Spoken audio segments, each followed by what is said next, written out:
Sziasztok! A hatodik rész? Már nem is tudom mutatni, pedig mutatom. Na mindegy. Ahhoz két kéz kellene.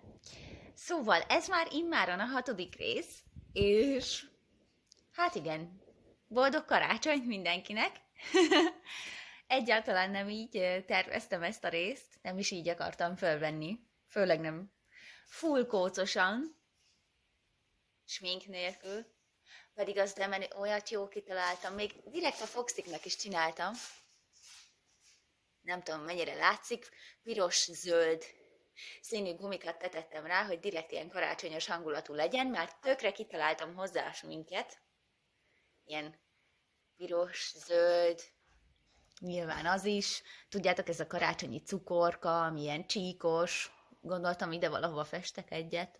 Azt a piros-fehér kör alakú kis nyalókát, vagy cukor, mindegy, tök jól kitaláltam az egészet, hogy milyen szép leszek, milyen kis karácsonyi hangulatú lesz az egész videóm, hogy milyen jó kis fülbevalót teszek fel, ami úgy néz ki, mint egy karácsonyfadísz. Ahhoz képest, tessék, karácsonyi hangulat.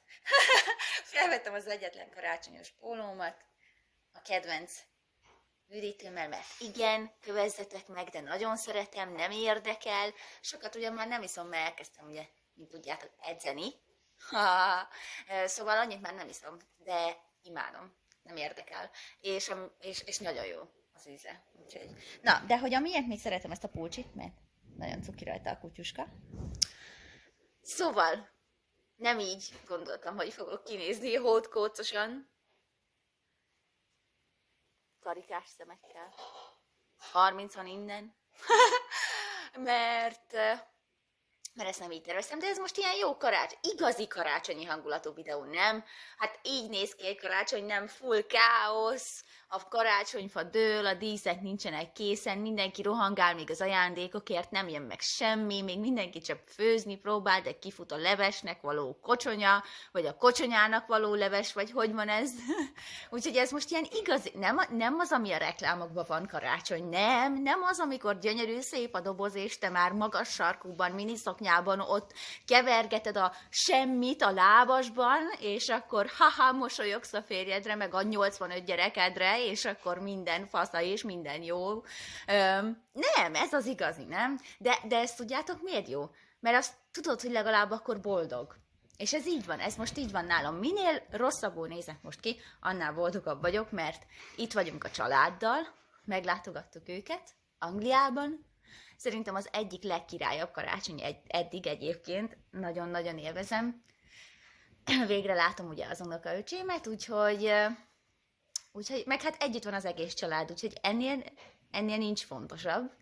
Úgyhogy én ezért nagyon hálás vagyok, úgyhogy pont emiatt egyébként, mert én most iszonyatos babázásokban vagyok, ami tőlem egyébként meglepő. Na mindegy, ezért van ez most, hogy ez a videó ilyen septében készül, és ráadásul azért van ilyen hülye háttér is, mert nem tudok mozogni, mert persze a telefonomat nem töltöttem fel, szóval most az is itt van, így ülök, nem érted a töltőn, a szobát meg sem merem mutatni, mert amúgy a tesómnál vagyunk, úgyhogy nem akarom megmutatni, hogy néz ki, de full jó a hangulat. Tehát, hogy ezt most nem azért mondom, csak azt akarom mondani, hogy ha most nálatok is ilyen káosz a karácsony, de boldogok vagytok, akkor az a lényeg, nem számít más.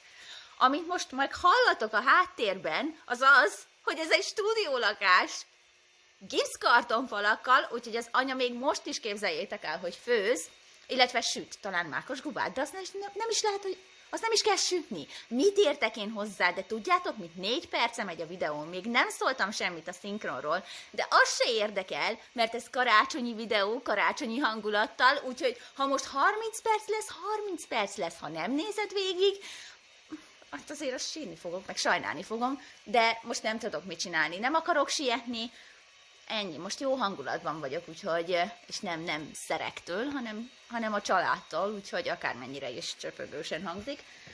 A lényeg, hogy akartam jönni még egy videóval karácsony előtt, úgyhogy ezt megígértem, betartom, itt vagyok, állom a szavam, tök mindegy, hogy.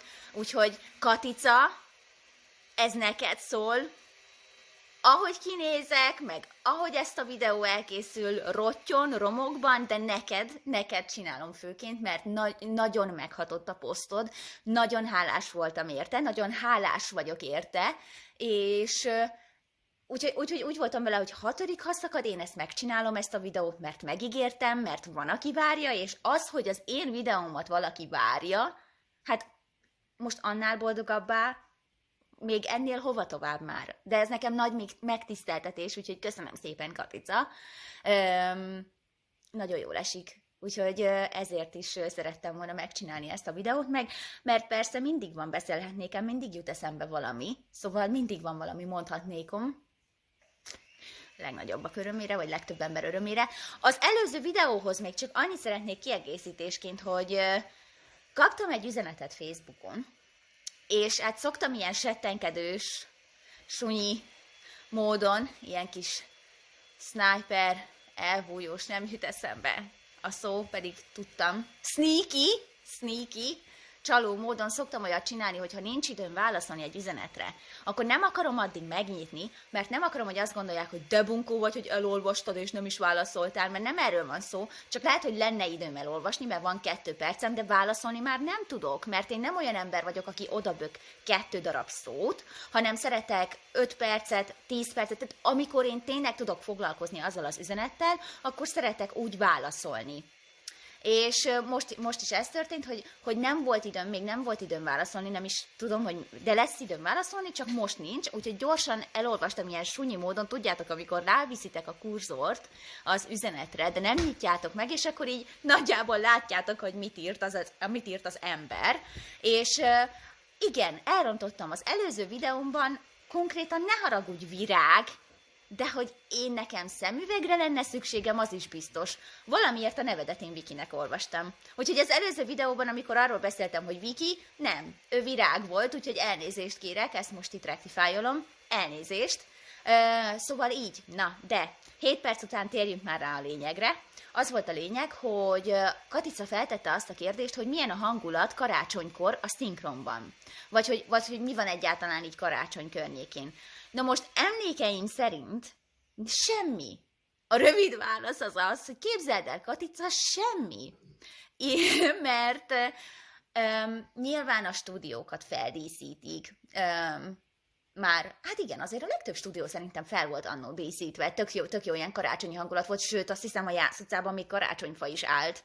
De a legtöbb szinkron stúdió valami, a HBO, HBO is a stúdióját feldíszítette, a Hidivox, a Liget stúdió, mindenki feldíszítette a stúdiót, kis karácsonyi gömbökkel, karácsonyi koszorúkkal, volt, ahol tényleg fenyőfa is állt, és úgy megvolt a karácsonyi hangulat, és én egyébként a karácsony előtti, tehát úgy karácsony előtt 2-3 héttel már elkezdődik egyébként ez a festív hangulat, ez az ünnepi hangulat, mert megjönnek a karácsonyi filmek, amiket nyilván le kell szinkronizálni. Szóval 2-3 héttel előtte, de lehet, hogy már egy hónappal előtte ez így elkezdődik, mert jönnek a karácsonyi filmek, és akkor már tudod, hogy hangolódsz erre az egészre, és egyébként nekem tök sok munkám a karácsony előtti időszakban volt, mert ugye nyilván karácsonyi filmek legtöbbje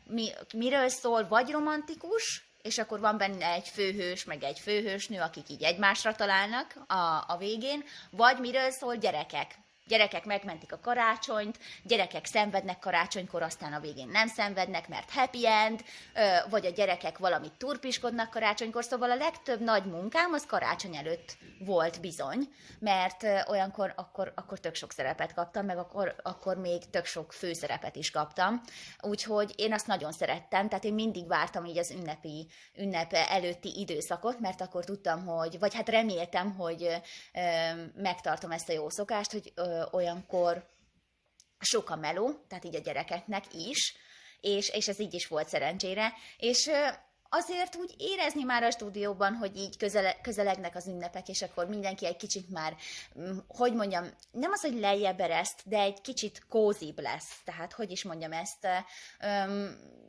így nincs az hogy mindjárt eszembe jut, nem olyan komoly az ember, vagy már egy picit nem azt mondom, hogy lazázik, mert ez a munka minőségén sosem ad lejjebb, csak úgy érezni, hogy de jó, hogy ünnepek lesznek, gyere, öleljük meg, tehát így, tényleg ez van. És nekem volt még egy szokásom, de egyébként vannak olyan színészek, akik nem csak karácsonykor, hanem úgy általában, hogyha nagy munkára mennek be a stúdióba, akkor mondjuk ilyen 8-9 órára, akkor ők szeretnek kényelmesen lenni. És akkor ez azzal jár mondjuk, hogy például a kényelmetlen téli csizmákat, meg téli cipőket például lecserélik papucsra, például elhozzák a házi papucsukat, és akkor azt átcserélik. És ez tényleg így van, most lehet, hogy mosolyogsz a videó másik végén, vagy nevetsz is éppen ezen, és nem büdös a lábunk, hogyha erre szeretnél gondolni, vagy ilyesmi, semmi ilyesmi nem történik, tehát nincs ilyen dolog benne. Tök jó dolog, mert kényelmesebb, mert nem ott állsz abban a meleg csizmában, és akkor úgy az rohadtul kényelmetlen. Nem, van, aki átcseréli. Vannak olyan színészek egyébként tök durva, akiknek ez nem tetszik, hát mindenkinek ez a saját véleménye, vagy ez a saját elfogadása, vagy nem elfogadása. Nekem most érted, ez nem olyan, hogy rossz vagy jó az álláspont, nem. Van, akinek elfogadható, van, akinek nem. Van, aki csinálja, van, aki nem. Hát most mit érdekel engem? Vagy például volt olyan, aki köntöst hozott. Tehát, hogy nem csak a papucsot, hanem rendesen felvett egy ilyen kis házi köntöst, mert így kényelmesebben érezte magát, mert azért 9-10 órát ott vagy a stúdióban, hát szeretnéd otthonosan érezni magad, nem? De, na, és egy idő után én is voltam úgy, hogy vittem magamnak saját kis papucsot, hogy kényelmesebb legyen, mert azért ott állni, mert annó, most már egy csomó helyen lehet ülni, de annó csak álltunk a mikrofon előtt. Tehát azért 9-10 órát, mondjuk van benne 1 órás szünet, általában egy ebédszünet, tehát akkor mondjuk akkor mi mindig 9 óránál járunk, és hogyha éppen nincs olyan, tehát ugye a tekercsekről már beszéltünk, hogyha vissza akarod nézni, azt hiszem az első vagy a második részben beszéltem róla, hogy mi az, hogyha mondjuk 1-2 tekercsben nem vagy, nyilván addig leülsz, mert azért székek vannak bent a stúdióban, tehát aki nincs a tekercsben, az leülhet addig, de ha főszereplő vagy, akkor tök sok tekercsben benne vagy, úgyhogy nincs választásod, akkor 9 órát végigállsz. Persze, tudom, akik dolgoznak, már hogy mi is dolgozunk, úristen, félre ne értsétek, ez is, tehát úgy értem, hogy akik kemény fizikai munkát végeznek mondjuk egy gyárban, vagy ott is ők 12 órát is állnak egy huzamban, tehát le a kalappal, nem arról mondom, hogy ez más, csak azt mondom, hogy azt gondolnád, hogy könnyű 9-10 órát csak úgy állni a mikrofon előtt, hát nem, rohadtul megterelő, és azért a derekam azért beszokott állni a nap végére.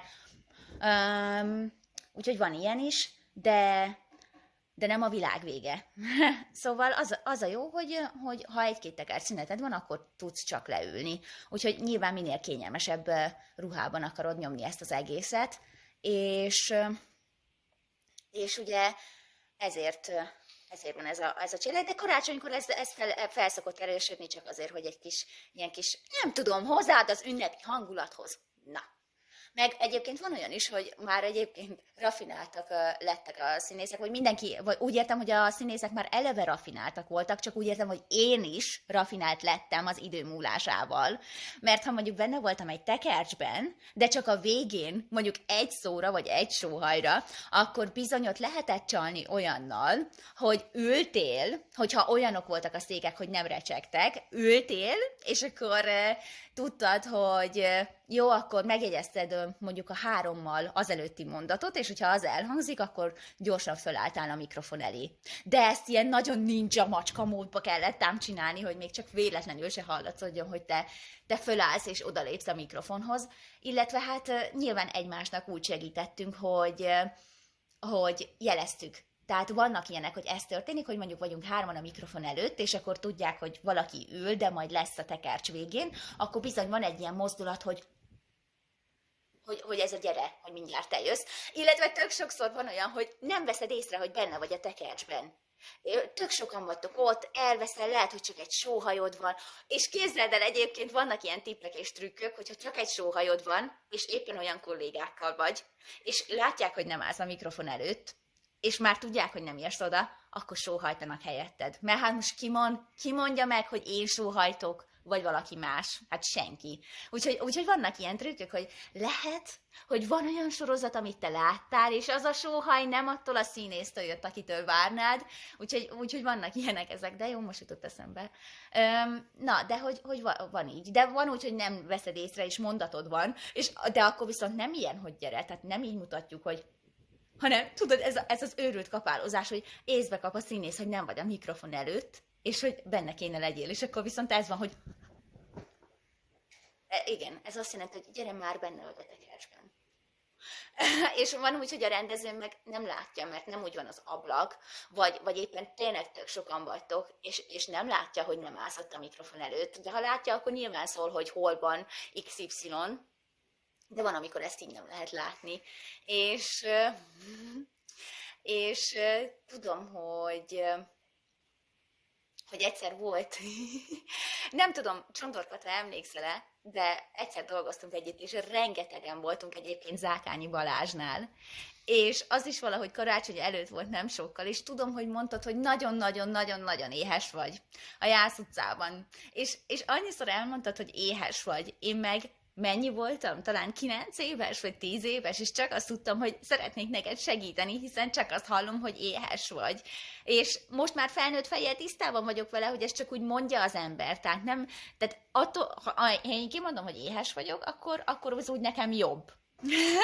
De hogy én 10 évesen ezt még nem fogtam fel, és annyira akartam neked segíteni, hogy gyorsan megnéztem, hogy a következő 3 tekercsben nem vagyok, te viszont igen, és leszaladtam a büfébe, hogy hozzak neked egy párizsi szendvicset, nem érted? Azt se tudom, hogy szereted-e a párizsit, eszel-e húst, eszel-e, semmit nem tudok rólad, érted? De szeretnék neked segíteni. Leszaladok, és nyilván ugye a Jász utcában még akkor arról beszélek, arról az időszakról, ezért mondom, hogy 9 lehettem, amikor a dohányzó volt a büfé, és ott tudjátok, mindig voltak kész szendvicsek, tehát kikészítve. Persze, hogy egy darab nem volt, de én azért kikérem a szendvicset neked, mert kikértem, Kata, a szendvicset, tudván, hogy az életemmel játszok, mert azért tudjuk, hogy Balázs bácsi, én mindig Balázs bácsinak mondom, meg csókolom, meg ilyenek, persze, hogy gyerek voltam, 18 voltam, amikor eljöttem, mire már nem csókolóztam, csókolomoztam volna, addigra én már eljöttem, úgyhogy Balázs bácsi, ez még nekem így maradsz, amíg meg nem engedett, hogy tegezzelek. Szóval én meg tudtam, hogy Balázs bácsi ki fog nyírni. Tehát szereti a pontosságot, szereti, hogy ott legyek, tehát tök igaza van. Hát ha benne vagyok a tekercsben, és érted, mert nem szólok, mert 3 tekercsen van, leszaladok, nincs a módon, én fönt leszek, de nem voltam fönt. És nem szóltam, úgyhogy persze, hogy jogosan ki volt akadva rám. És olyan hangosan szólta a hívóba, tudjátok, a Jász utcába, hogy Marti, gyere vissza, vagy nem is tudom, hogy volt. Én meg pont kész lett a szendvics, vissza szaladok, érted, rohanok az életemért, még most is pirulok a szöveg alapján, rohanok, futok az életemért, érted? Visszamegyek, tudtam, hogy kész, nekem vége, itt elintéztek, engem felakasztottak. Kata, az, nem is tudom a fejed, az úristen, nem is emlékszem, nem is tudom leírni nagyon örültél, de közben meg röhögni is akartál, de nem is röhög. Én nem tudom, mit képzeltem, én csak segíteni akartam. Na mindegy, odaadtam a párizsi szendvicset, boldog karácsonyt, aztán hallgattam vagy 2 percet, amíg Balázs bácsi jól lecseszett, hogy ilyet nem csinálunk, de tudod mit? Igaza volt. Nem kellett volna, ennyi, megtanultam a leckét, nem volt belőle probléma, utána elmondtam, bocsánatot kértem, és utána is egy csomószor dolgoztunk együtt, szóval, de ez is egy jó tanuló lecke volt, minden esetre boldog karácsonyt, úgyhogy, hogy ezt miért kezdtem elmondani? Már nagyon fáradt vagyok, nem tudom, miért kezdtem elmondani. Mindegy, a lényeg ez volt, csak ezt a sztorit el akartam mesélni. És karácsony, visszatérve, igen. Szóval a karácsonykor így 24, 25, 26 környékén nem dolgoznak, vagy hát nem dolgoztak annól nagyon, legalábbis a színészek bent a szinkron stúdióban nem voltak. Bent, így nem dolgoztunk. Lehet, hogy a vágók, a hangmérnökök bizony igen. de így nem dolgoztunk. Olyan volt, hogy emergency, vészhelyzet eseti kimaradt egy tekercs, gyere már, bekönyörgöm neked az életemért, hogy gyere be, meg puszillak, szeretlek, hogyha bejössz karácsonykor erre az egy mondatra. Na, olyan volt, de az nagyon durva volt, mert olyan szellemváros. Tehát amikor ki van halva minden, senki sehol, főleg a Jász utcába, a stúdiók nyitva, az ajtók üres minden, és akkor tudod, vagy bente meg egy darab hangmérnök. Még olyankor rendező se jön be, mert minek egy tekercs, biztos, hogy jó lesz. Azért a hangmérnök is el tudja dönteni, hogy ez most jó vagy nem, vagy hát ketten együtt el tudjátok dönteni. Szóval igen, tehát ez például, ez is a karácsonyi hangulathoz tartozik. Illetve hát még lehet, hogy sőt, szerintem a gyártásvezetők otthonról azért dolgoznak karácsony környékén. Azt tudom, hogy a két ünnep között van egy-két meló, de akkor sem nyit ki minden szinkron stúdió. Van akik bemaradnak. Van ilyen szó, hogy bemaradnak zárva? Nem hiszem. Bezárva maradnak. Na jó, nem nyitnak ki a két ünnep között sem, csak új évkor újra. Úgyhogy ezt tudom mondani a karácsonyi a hangulatról, illetve azt, Katica, hogy vannak olyan szinkron stúdiók, akik rendeztek karácsonyi bulit. Én nem tudom, hogy ez még a mai napig megvan-e, vagy így van-e, de régen így volt. Hogy volt olyan, akik rendeztek karácsonyi bulit. Azt hiszem Ulmiék, nem? Főleg az a Ivánka Pál utca. Synchron System? Mindegy, nekem mindig is Ivánka Pál volt, meg a Szászandiék stúdiója, meg Ulmiék. Tehát én mindig így hívtuk anyával magunk között. Most nem jut eszembe, hogy mások hogy hívták. Na mindegy.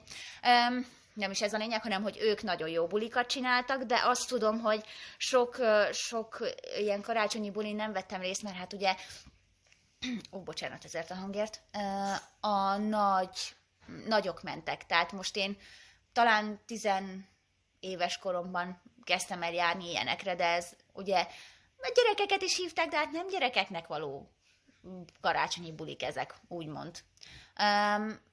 De hogy voltak ilyen bulik karácsonykor, illetve emlékeztek a szinkron bulikra? Sajnos én nem sokon vettem részt, mert akkor kezdődött el nem sokkal, mielőtt én kijöttem, tehát mielőtt én eljöttem Magyarországról, de hogy voltak szinkron bulik is, és tudom, hogy kifejezetten volt egy fantasztikus, amit egy hajón szerveztek. Ez most nem a karácsonyhoz kapcsolódik, csak úgy eszembe jutott, hogy a szinkron bulik is milyen fantasztikusak voltak. Majd mesélek erről bővebben egy következő részben. Úgyhogy ezt akartam így elmondani. Ennyit tudok szerintem mondani. Ja, és egyébként voltak olyan szinkronosok, akik nem csak köntöst meg papucsot vittek be, hanem saját fülest is például, tök jogosan, mert ugye van mondjuk 5 darab füles a stúdióban, azt 1000 millió színész használja, és van, akik ezt így nem szerették, mert nem tartották higiénikusnak, mondjuk engem annó pont nem érdekelt, de egyébként lehet, hogy volt benne, tök igazuk volt, úgyhogy vitték a saját fülesüket, aztán ennyi. Amit akartam, még valaki kérdezte, hogy én hogy szerettem meg a szinkront, vagy miért szeretem a szinkront? Szerintem a te nevedet sem olvastam jól, most már nem vagyok meggyőződve. Miklós. Jézusom, ne öljetek meg, ne haragudj, majd kijavítalak téged is, ha nem így van. Na mindegy, ő kérdezte meg, hogy én miért szeretem a szinkron. Hát azért, mert mindig más. Tehát sosem ugyanaz az egész, nem a 9-től 5-ig bemegyek, ugyanazt csinálom, amivel nincs semmi baj, hiszen kell, tehát a világban ez kell, hogy működjön. Kellenek olyan emberek, akik azt élvezik, és én roppant büszkék vagyok ezekre az emberekre, mert na az az igazi, na az is egy igazi meló, azt megcsinálni, legyen az bármi is, de én azt szerettem benne, hogy nem az. És hogy minden nap más lehetek, mást játszhatok, és akkor éreztem, meglepő módon akkor érzem magam igazán az elememben, amikor valaki más lehetek. Ez milyen durva, lehet, hogy ezt be kéne mennem valami orvoshoz ezzel, nem? Nem. Úgyhogy én a szívem legmélyéről egy színésznek érzem magam, vagy legalábbis azt szeretnék lenni, híres, vagy nem híres, mindegy, csak játszhassak, akár a hangommal, akár bárhol, de most nem is eladni akarom magam, menjünk tovább majd. Majd egy másik videóban, lehet majd az új évben beszélek erről, hogy én hogyan is jutottam el ide. De én imádom, hogy mindig más lehetek. Akár a hangommal, akár a képernyőn. És ugye én kiköltöztem ugye Angliába, és ugye nekem egy iszonyat nagy érvágás volt, hogy nagyon sok évig nekem ugye el kellett menni egy ilyen monoton melóba. Én nem azért, mert dolgozni kellett, mert 6 éves korom óta azt csináltam, bár mondjuk az nem munka, mert imádom, szóval ha meg azt csinálod, amit szeretsz, akkor soha nem kell dolgoznod egy napot sem az évben, ezt tudjuk. Közhely, tudom, nem Paulo Coelho, de most ez kb. Ilyen közhely volt, bocs, de igaz. De hogy nem volt azzal baj, csak azzal volt a bajom, hogy rohadt unalmas volt. Hát most basszus, nekem az, hogy mondjuk 9-től 10-ig vagyok egyik szinkron stúdióba, aztán megyek át a másikba déltől 1-ig, és akkor reggel még egy piros lufit szinkronizálok, este meg már egy indiai utcalány vagyok, a kettő között meg egy robotnak adom a hangomat, hát annál mi izgalmasabb van. De hogy és akkor bemész, és akkor ott állsz a pult mögött, és akkor az első munkám egy pubban volt, bárpultban dolgoztam, akkor az sem, tehát az a durva, hogy nem bírtam semmit se sokáig csinálni, mert meguntam, és kiszívta az életet belőlem, az energiát, hát én olyan depressziós lettem, hát mit tudom én, szerintem a leghosszabb meló, amit bírtam, azt szerintem 1 év volt, és akkor már megveregettem a vállamat a Tigerben. Dolgoztam Tigerben, voltam cukrász, töltöttem fel árut, voltam boots opticians, márhogy ilyen, nem szó szerint szemész, de optikai asszisztens, tudjátok, akik segítenek neked szemüveget választani, meg megtanultam olvasni a dioptriákat, meg ilyen hülyeségek. Szerintem az volt a karrierem csúcspontja, bár mondjuk nem, mert dolgoztam egyébként az önkormányzat. Nem az önkormányzatnak, hogy hívják ezt? Várjatok, nem fogok hazudni, mondtam, hogy stúdiólakás, Tamás ott fekszik, nem fogom megmutatni, de a férjemet megkérdezem, hogy mi a HMRC. Her Majesty's Revenue and Customs, adóhivatal. Her Majesty's Revenue and Customs. Micsoda? Adóhivatal. Adóhivatal. Ott, na az volt a csúcspont, jó? Tehát ott dolgoztam telefonos kisasszonyként. Egyébként borzasztóan lelkileg a legmegterhelőbb meló volt ever, mert azért vettek fel elvileg, hogy nekem semmi más nem kellett volna csinálnom, csak adónyilatkozatokat, éves adónyilatkozatokat megújítani. Van ilyen, hogy adónyilatkozat? Yeah. Van. Ja, mondjuk fogjuk rá. Ne foglalkozzak ezzel. Hívjuk akárminek, jó? A végén kiterült, hogy nem erről volt szó, hanem arról, hogy akiknek adósságuk van, azok minket hívnak fel, tehát adósságuk van a királynéni felé, és akkor nekünk mi azzal díleljünk, hogy ő nem tudja most ezt fizetni, meg hogy ő most éppen rákos lett, és akkor amilyen pénzt ő kapott, azt be kell vallani, meg ilyen hülyeségek, de most ne is menjünk el elfelé. Az a lényeg, hogy borzasztó volt, úgyhogy amikor végre eljutottam oda, hogy újra visszamertem térni a szinkronba, és megmertem venni a mikrofont, ez úgy kb. 4-5 évvel a kiköltözésünk után volt. Hát a világ legboldogabb embere voltam, úgyhogy jó sokáig tartott, míg eljutottam oda, hogy most már nagyon sokat melózok megint, de ez úgy van, hogy tök más, mint a szinkron stúdiók otthon, mert itthonról, tehát házi stúdióból dolgozom, és teljesen más a szisztéma, mint otthon. Tehát én úgy van, hogy én hetekkel előre megkapom például a szöveget, és én tanulmányozhatom, és akkor majd megmondják, hogy majd ekkor, tehát ők adják meg nekem azt, hogy én nekem mikorra kell visszaküldenem az anyagot. Szóval mondjuk azt, hogy december 10, írnak, hogy itt a szöveg, itt van a checklist, hogy mi legyen, tehát a felvételnek, hogy mondjuk MP3, WAV, hány kilohertz, milyen réten, stb. Akarják-e, hogy editáljam, akarják-e, hogy rakjak rá effektet, bla bla bla, végig megyünk egy ilyen checklisten, milyen tón kérnek, hogy mondjuk például figyeljetek, ez a telefonos üzenet rögzítő, hogy üdvözöljük, ön a Tesco vonalát hívta. Ha egy ügyintézővel szeretne beszélni, kérem, nyomja meg az 1-es gombot. Nyilván ez mondjuk egy üzenetrögzítő, csak jobban hangzik, mert akkor tudom, hogy mit kell mondani, nem magam találom ki. Illetve hát mondjuk a Tesco-nak vagyok pont a hangja, de mondjuk ez pont nem így hangzik, mert ők pont nem ezt kérték, hanem valami rakjak bele életet, tehát az úgy hangzik, hogy üdvözöljük, ön a Tesco ügyfélszolgálatát hívta. Ha egy ügyintézővel szeretne beszélni, akkor nyomja meg az 1-es gombot.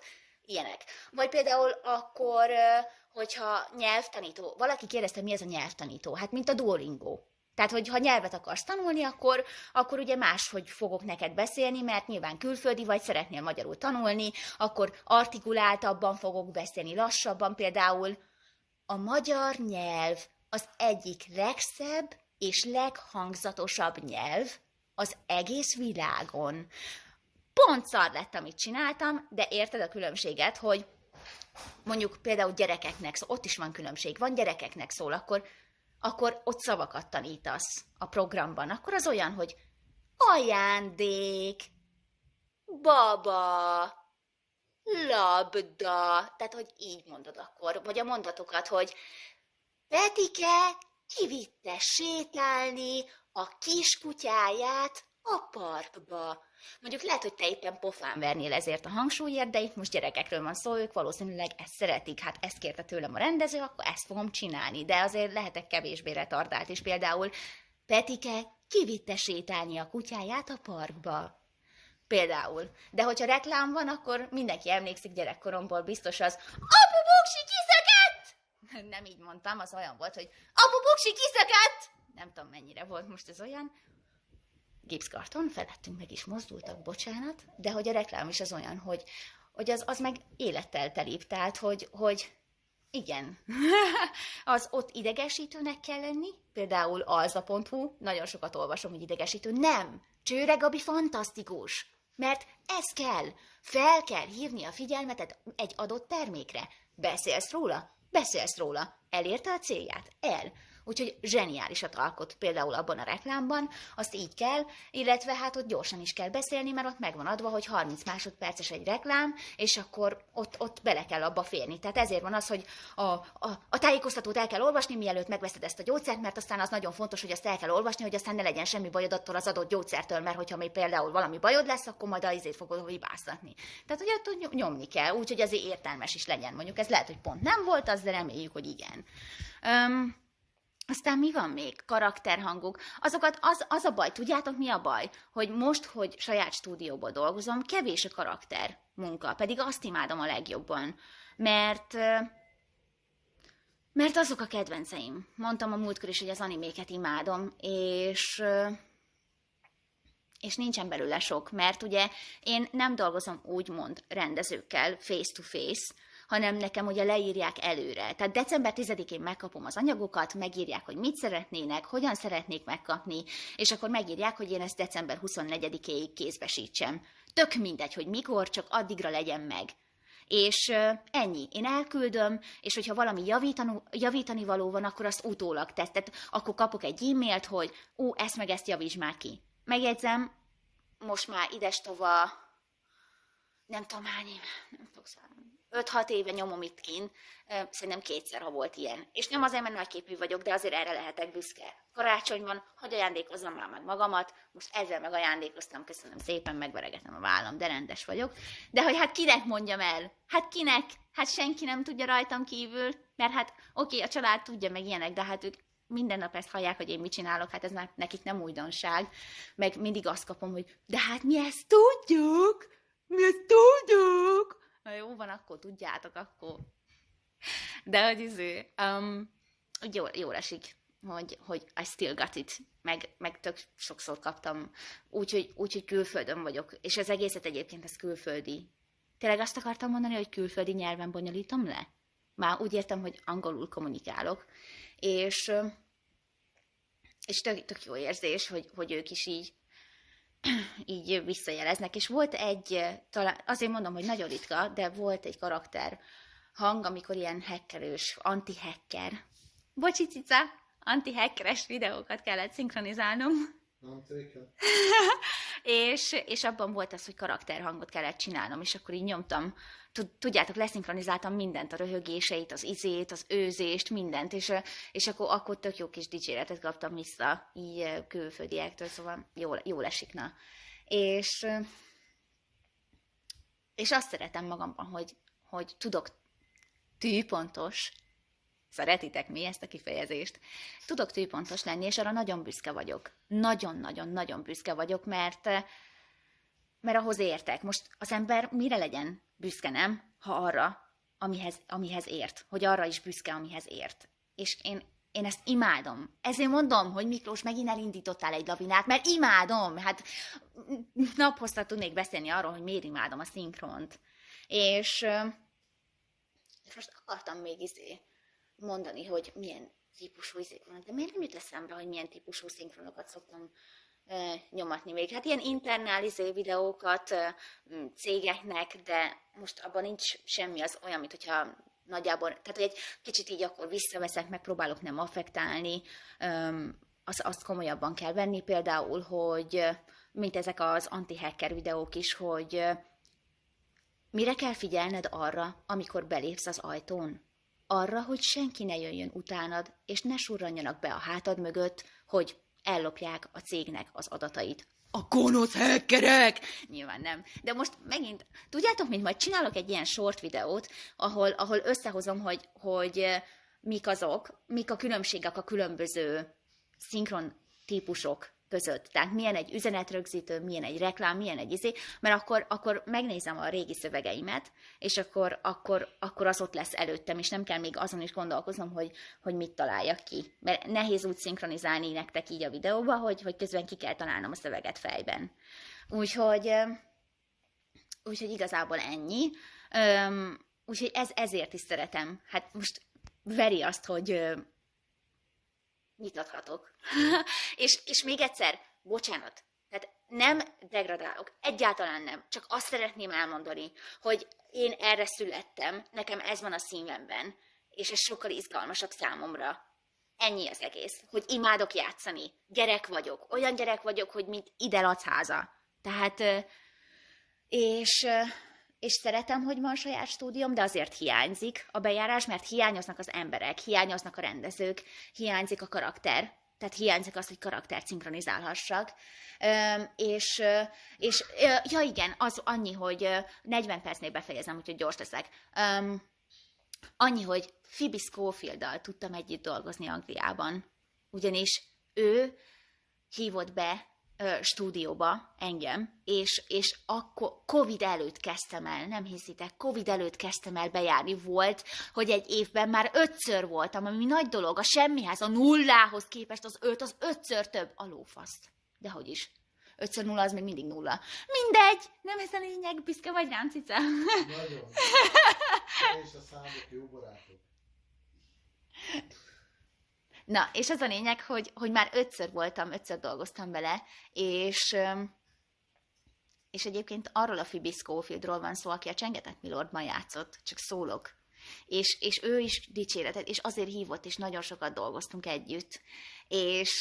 És hát majd rakok fel képeket, hát az angliai stúdiók rohadtul másképp néznek ki, mint az otthoniak. Tehát nagyon durva.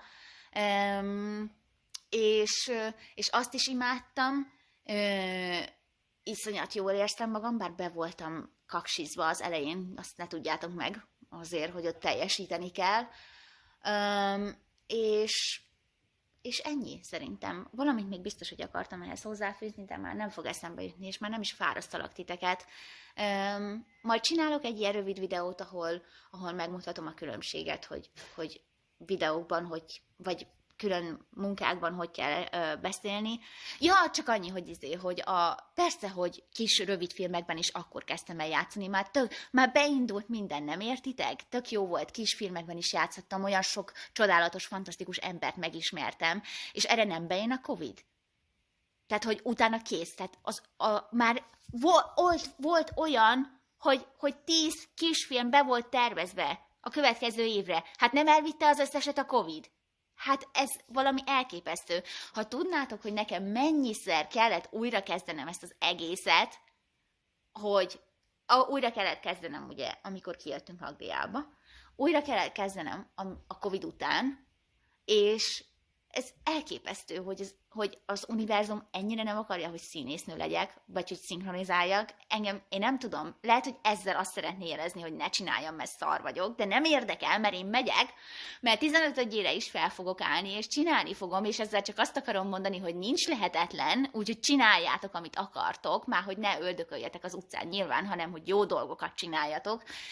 És amúgy egyébként vannak vak szinkron színészek Amerikában is, csak szólok, mert pont most olvastam, hogy az egyik rajzfilmben az eredeti hangot, az eredeti kislánynak a hangját egy vak színésznő mondta fel, úgyhogy van remény, csak szólok, csak lehet, hogy Magyarország még nem tartott, és most nem menjünk bele, könyörgöm, nem rosszat mondok, csak azt mondom, hogy lehet, hogy ők még technikában nem olyan fejlettek mondjuk, mint Amerikában, hogy lehessen ezt csinálni, úgyhogy csak szólok azokhoz a látássérült és vak emberekhez, hogy van remény, karácsony van, ilyenkor aztán háromszorozottan van remény, úgyhogy ne adjátok fel, csináljátok otthon. Gyakoroljatok, menjetek előre, csinálni kell. És Rágó Krisztina nevére? Mondjad. A vak néninek a nevére, a szinkronosra. Azt hittem a Rágó Krisztina. Ja. Ja, jól mondtam a csengétnek Milordot? Mert hogy fejből... Az nem az. Elnézést! Látod? Így egy híres. Alló. Na, de abban a sorozatban játszott, úgyhogy... Na, úgyhogy ez most ilyen lett ez a videó. Remélem, hogy tetszett. Remélem, hogy végigbírtad a 40 percet, le a kalappal, ha igen. Én magamból nem bírnám. Bocs, hogyha hülyén beszéltem, de Angliában a hideg miatt oda tapad a fogszabályzom a számhoz, és nem tudom annyira kinyitni, mint szeretném. Folytatjuk. Itt leszek, még új év előtt jövök. Lehet, hogy már ez nem lesz ilyen kaotikus, de mindenkinek köszönöm, aki néz. Köszönöm az idén feltett eddigi kérdéseket Katicától, Juhos Robitól, Virágtól, Miklóstól. Remélem, hogy Miklósnak hívnak. És boldog karácsonyt mindenkinek. Tényleg, a legboldogabbat. Tök mindegy, hogy hol, kivel, csak boldog legyél. És boldog karácsony legyen. És ne érdekeljen, hogy kilepett a Beigli. Puszi mindenkinek.